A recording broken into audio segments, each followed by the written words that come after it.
California Representative Eric Swalwell, an Iowa native and former prosecutor, is making fighting gun violence a central theme of his newly launched presidential campaign.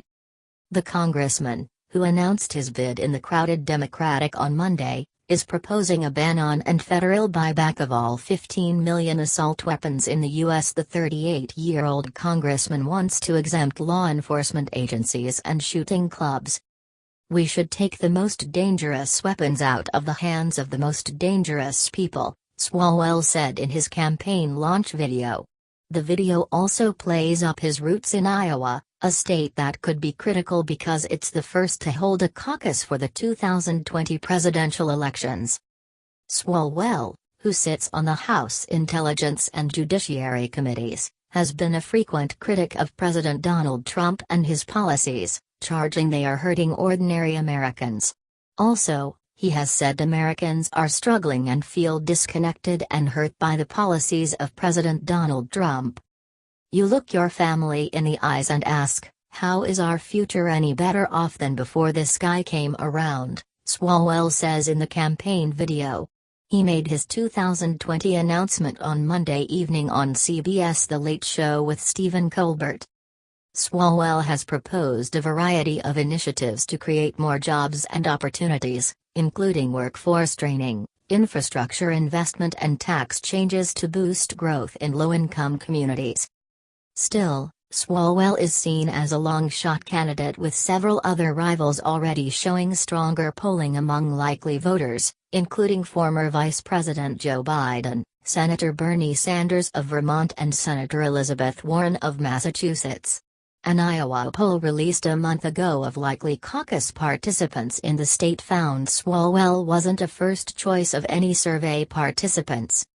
Congressman Eric Swalwell, Democrat California, speaks to guests at a dinner event at the First Christian Church on February 17, 2019 in Albia, Iowa. Swalwell, a four-term lawmaker, is scheduled to hold a town hall event Tuesday in Florida with parents who lost kids when a gunman opened fire at Marjory Stoneman Douglas High School in Parkland, Florida.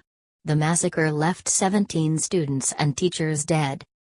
As a prosecutor in Oakland, Swalwell tried murder cases and crimes involving the use of military-style assault weapons.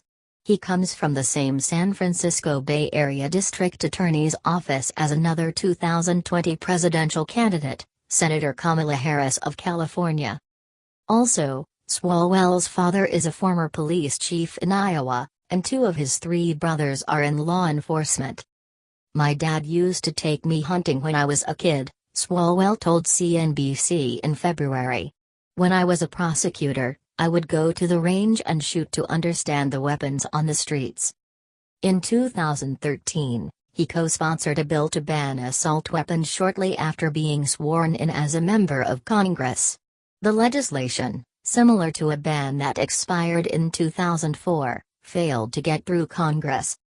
His positions on gun legislation have been criticized by gun lobby groups, including the National Rifle Association.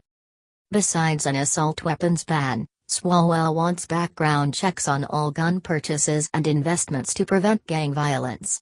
He also reintroduced a bill in February to help protect victims of domestic violence from being killed with guns.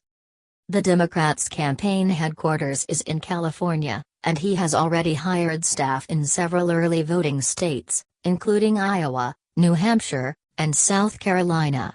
Swalwell is scheduled to return to Iowa and South Carolina later this week. A frequent guest on cable shows, Swalwell was elected to his first term in Congress in 2012 by defeating Representative Pete Stark, a 40-year Democratic incumbent. Besides serving as a prosecutor, he also was a city councilman in Dublin, a suburb in the East Bay Area. The lawmaker has said he's the first in his family to go to college and is prepared to give up his seat in Congress to run for president. He pledged not to appear on the ballot for both president and Congress. "Americans need a leader who can connect to them," Swalwell told CNBC in February, noting he and his wife, Brittany, have two young kids and nearly $100,000 in student loan debt. We're very connected to grit and struggle and the belief that if you work hard, you do better and dream bigger. I think you need to have that in the Oval Office.